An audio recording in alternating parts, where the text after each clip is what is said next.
Hello बच्चों, welcome to your channel physics with king Sen sir. बच्चों, शुरू करते हैं आज का वीडियो। बच्चों, आज का जो टॉपिक है, हम लोग आज के इस टॉपिक में सीखने वाले हैं force due to continuous charge distribution. तो हेडिंग लगाते हैं, सतत आवेश वितरण के कारण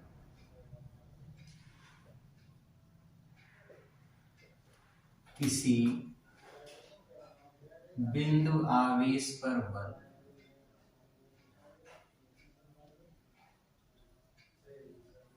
सतत आवेश वितरण के कारण किसी बिंदु आवेश पर बल force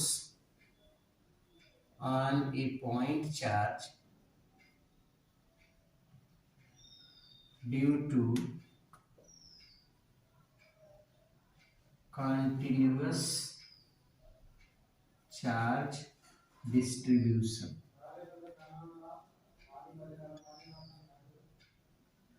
Force on a point charge due to continuous charge distribution। सतत आवेश वितरण के कारण किसी बिंदु आवेश पर बल। बच्चों, कंटिन्यूअस चार्ज डिस्ट्रीब्यूशन तीन तरीके के होते हैं। पहला, linear charge distribution. Linear charge distribution या इसको बोलते हैं रेखीय आवेश वितरण, जैसा कि इसके बारे में हम लोग इसके पिछले वीडियो में डिस्कस कर चुके हैं। अब अगर कहीं पर कोई लाइन चार्ज डिस्ट्रीब्यूशन हो या लीनियर चार्ज डिस्ट्रीब्यूशन हो तो उसके कारण किसी पॉइंट चार्ज पर फोर्स कैसे कैलकुलेट करते हैं। मान लो तो यहाँ पर कोई एक तार है, कोई एक छड़ है जो सीधा भी हो सकता है या टेढ़ा भी हो सकता है। इस पर चार्ज Q एक समान रूप से डिस्ट्रीब्यूट, ये चार्ज Q इसके संपूर्ण लंबाई में एक समान रूप से वितरित है। Q चार्ज, इसकी टोटल लेंथ है कैपिटल L, ये है। अब इस चार्ज से इस पूरे रेखीय आवेश वितरण, ये पूरा तार है, आवेशित तार है, इससे कुछ दूरी पर यहाँ पर सपोज एक टेस्ट चार्ज रखा गया है Q0। हमसे पूछा गया कि इस वाले चार्ज के कारण इस पर कितना फोर्स लगेगा। तो अब चार्ज डिस्ट्रीब्यूशन के कारण फोर्स निकालने के लिए बच्चों मान लेते हैं, पहले तो यहाँ पर हम एक छोटा सा एलिमेंट काट लेते हैं। इस पूरे वायर को बहुत छोटे छोटे अति सूक्ष्म लंबाई dl से मिलकर बना हुआ इसको मान लीजिए। तो ये बहुत छोटी सी लेंथ हमने यहाँ पर इसकी ले ली, ये बहुत छोटा सा लेंथ, इस लेंथ को हमने निकाल लिया। इस लेंथ, ये बहुत छोटी लेंथ है, इसकी लंबाई है dl। अब लेंथ बहुत छोटा है तो इस छोटी सी लेंथ पर चार्ज भी बहुत कम होगा, चार्ज सपोज है dq। और ये जो dl लेंथ है, ये dl लेंथ सपोज इस dl लेंथ की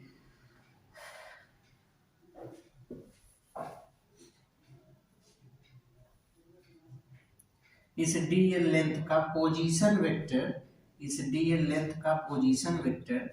सपोज r1 है, ये इसका पोजीशन वेक्टर है r।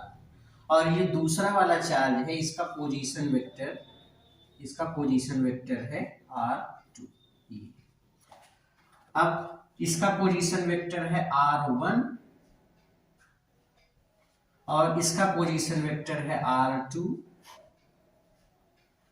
इन दोनों के बीच की डिस्टेंस यहां से यहां तक की कितनी होगी अगर देखेंगे तो ये वेक्टर लॉ के अकॉर्डिंग ये वाली डिस्टेंस किसके बराबर होगी, r2 माइनस r1।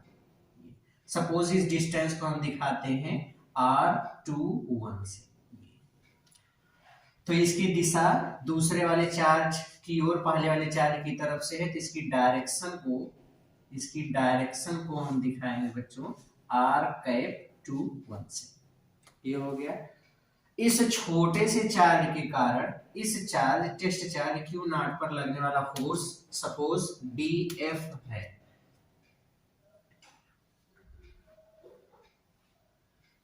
माना डी क्यू आवेश के कारण क्यू नॉट पर लगने वाला बल किसके बराबर है, डी एफ।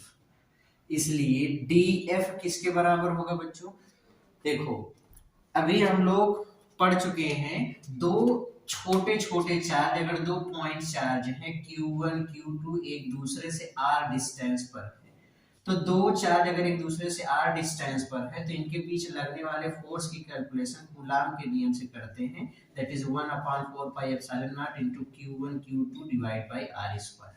ये इसका फार्मूला होता है।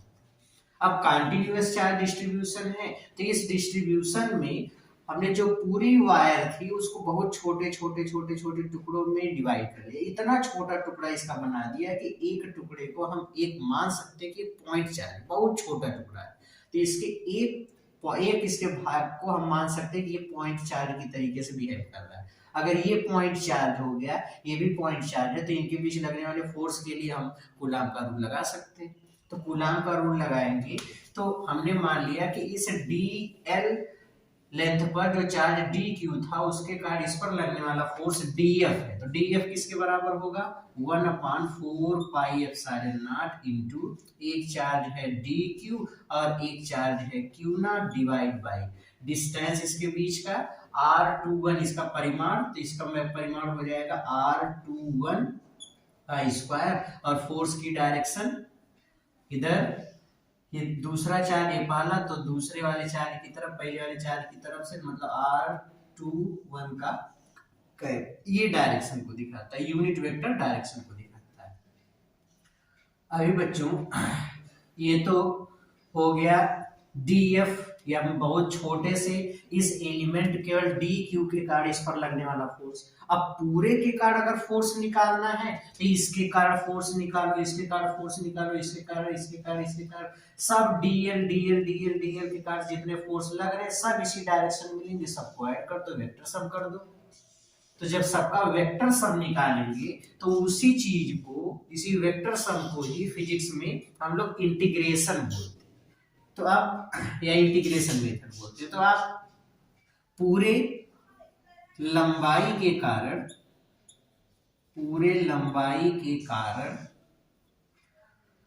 क्यू नॉट पर लगने वाला बल, अगर ये फोर्स निकालेंगे तो आप इसी को इंटीग्रेट कर दो, तो इंटीग्रेशन ऑफ डी एफ ये हो जाएगा F is equal integration of ये टोटल लेंथ के कारण होना है, पूरी लंबाई एल के कारण लगने वाला force 1/4 pi epsilon not into D q into Q not divide by r21 का स्क्वायर इंटू r कैप 21, ये है।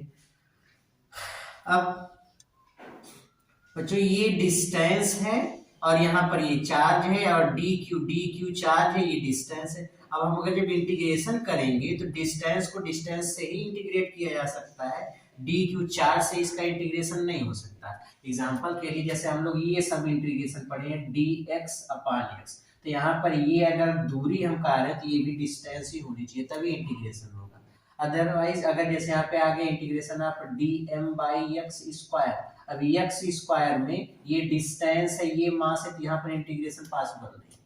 तो हम लोग डिस्टेंस के टर्म में इसको लिख लेते हैं, और डिस्टेंस के टर्म में लिखने के लिए देखिए पहले तो q naught upon 4 pi epsilon naught बाहर आ जाएगा, कांस्टेंट टर्म है तो ये बाहर आ जाएगा, इतना हो गया।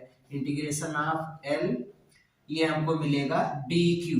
बच्चों एक टर्म हम लोग इसके पिछले वीडियो में डिस्कस किए थे, उसका नाम है linear charge density, linear charge density, या इसी को बोलते हैं रेखीय आवेश घनत्व, रेखीय आवेश घनत्व, और रेखीय आवेश घनत्व को लैम्डा से दिखाते हैं। डी एल लेंथ में कितना चार्ज डिस्ट्रीब्यूट है, डी क्यू। तो यूनिट लेंथ में कितना चार्ज डिस्ट्रीब्यूट होगा, d Q by D L.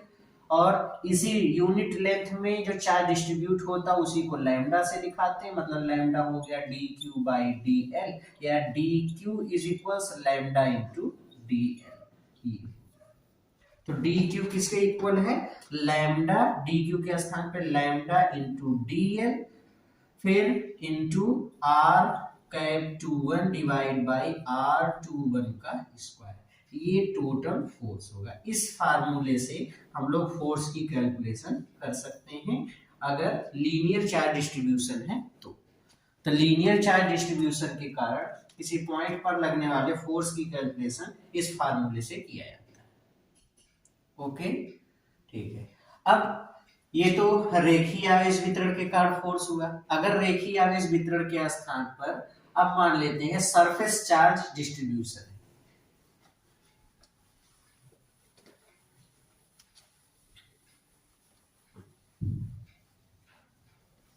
तो इस टॉपिक पे न्यूमेरिकल हम लोग इस चैप्टर के जो हम लोग करेंगे नीट जेई इस वाले ट्यूशन में, तो इस टॉपिक पे हम आपको कुछ ट्यूशन देंगे जो कि अच्छे ट्यूशन होंगे। अभी तो ये थ्योरी थोड़ी सी अजीब लग रही है, बट उस समय आपको एग्जाम्पल मिलेगा तो सारी चीजें क्लियर हो जाएंगी। ओके, दूसरा पृष्ठ आवेश वितरण।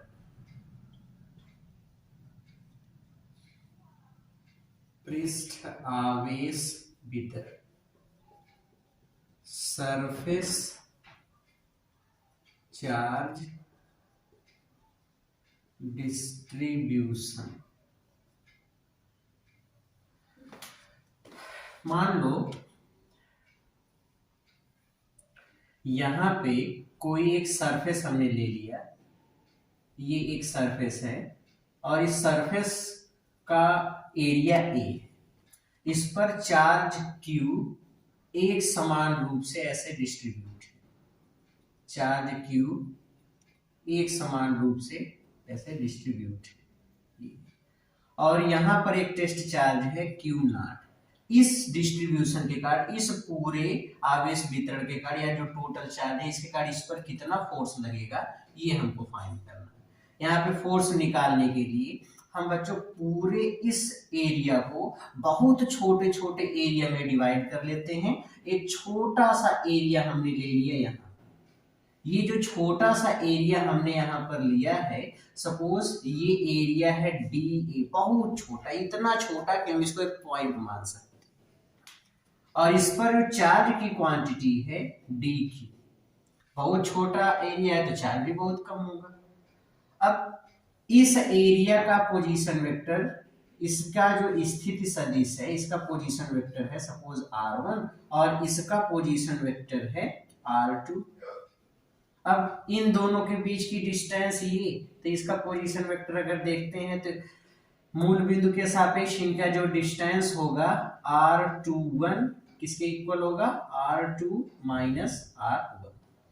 या इसकी डायरेक्शन निकालेंगे तो इसकी डायरेक्शन को हम लोग दिखाएंगे बच्चों r कैप 21, ये हो गया। इस वाले चार्ज के कारण ये जो चार्ज एलिमेंट डी ए मिला हमको, बहुत छोटी सी लेंथ का, बहुत छोटे से एरिया का, बहुत छोटे से एरिया का, इसके द्वारा इस पर जो लगने वाला फोर्स है सपोज डी एफ है। डी क्यू आवेश के कारण क्यू नॉट पर लगने वाला बल, डी क्यू आवेश के कारण क्यू नॉट पर लगने वाला फोर्स सपोज डी एफ है, तो डी एफ किसके बराबर होगा, 1/4 पाई एप्सिलॉन नॉट। अभी बहुत छोटा हो गया है एरिया, इसको पॉइंट मान लो, ये भी पॉइंट मान लो, तो दो पॉइंट चार्ज के बीच लगने वाले फोर्स का फार्मूला लगा दो, कूलम्ब्स रूल लगा दो। तो 1/4 pi epsilon not D q into Q not divide by r21 का स्क्वायर, और इस फोर्स की डायरेक्शन r21 इसके लंब हो जाएगी।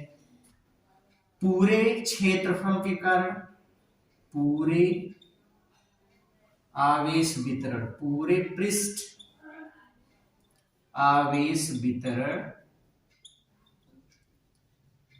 के कारण लगने वाला बल। पूरे पृष्ठ आवेश वितरण मतलब टोटल के कारण कितना फोर्स लगेगा, तो इसी को इंटीग्रेट कर दीजिए। या फिजिकल्स इंटीग्रेशन टोटल एरिया के लिए पूरे चार्ज डिस्ट्रीब्यूशन के कारण कितना फोर्स लगेगा, 1/4 pi epsilon naught into D q into Q not divide by are 21 का स्क्वायर आर कैप 21। इस डी क्यू को बच्चों हम लोग यहां से रिप्लेस कर लेते हैं। देखिए पृष्ठ आवेश वितरण के केस में हम लोगों ने एक टर्म पढ़ा है, इसको बोलते हैं surface charge density. Surface charge density, और सरफेस चार्ज डेंसिटी को सिग्मा से दिखाते हैं। डी ए एरिया पर चार्ज है डी क्यू, तो यूनिट एरिया पर कितना चार्ज होगा, d Q by d a. Charge distributed in per unit area is known as surface charge density. एकांक क्षेत्रफल पर वितरित आवेश की मात्रा को ही पृष्ठ आवेश घनत्व कहते हैं। तो सिग्मा हो जाएगा डी क्यू बाई डी ए, या यहाँ से डी क्यू निकाल लोगे तो डी क्यू किसके इक्वल हो जाएगा, तो डी क्यू हो जाएगा सिग्मा इंटू डी ए, इतना मिल जाएगा। डी क्यू की वैल्यू पुटअप कर दो, q naught upon 4 pi epsilon naught बाहर आ गया, तो q naught upon 4 pi epsilon naught ये टर्म बाहर आ गया, ये मिलेगा integration for total area. D Q किसके बराबर है, sigma into d a into are cap 21 upon r 21 का स्क्वायर, ये हो जाएगा फोर्स, इतना फोर्स लगेगा। ये फार्मूला है फोर्स का। तो सरफेस चार्ज डिस्ट्रीब्यूशन के कारण किसी पॉइंट चार्ज पर इस तरीके से फोर्स की कैलकुलेशन करेंगे। अब यहीं पे बच्चों अगर वॉल्यूमेट्रिक चार्ज डिस्ट्रीब्यूशन आ जाए तब कैसे निकालेंगे, लास्ट केस है, इसको समझ लेते हैं। तीसरे तरीके का आवेश वितरण जिसको हम लोग बोलते हैं आयतन आवेश वितरण।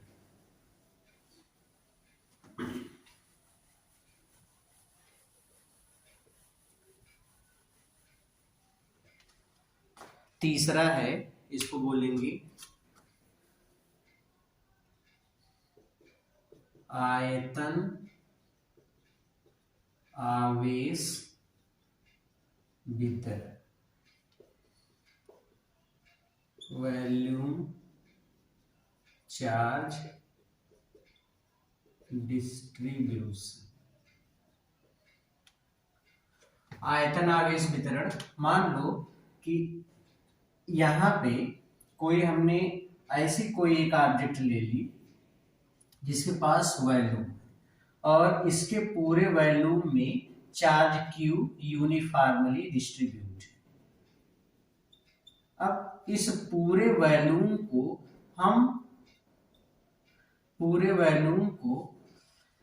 हम लोग एक पॉइंट चार्ज बनाने के लिए, जैसे अगर इसको हम लोग ऐसे बना लें कि पूरे वॉल्यूम को बहुत छोटे छोटे, इसका टोटल वॉल्यूम है V, वॉल्यूम है सपोज V के, इसके पूरे आयतन को बहुत सूक्ष्म आयतन में हम लोग तोड़ लेते हैं।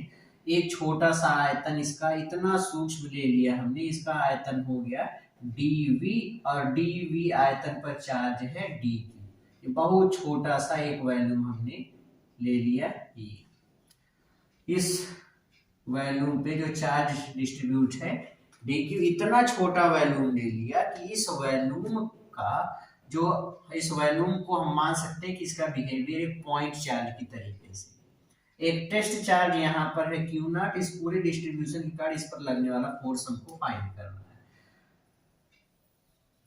बच्चों इसका पोजीशन वेक्टर हमने मान लिया, इसका पोजीशन वेक्टर, इसकी स्थिति सदिश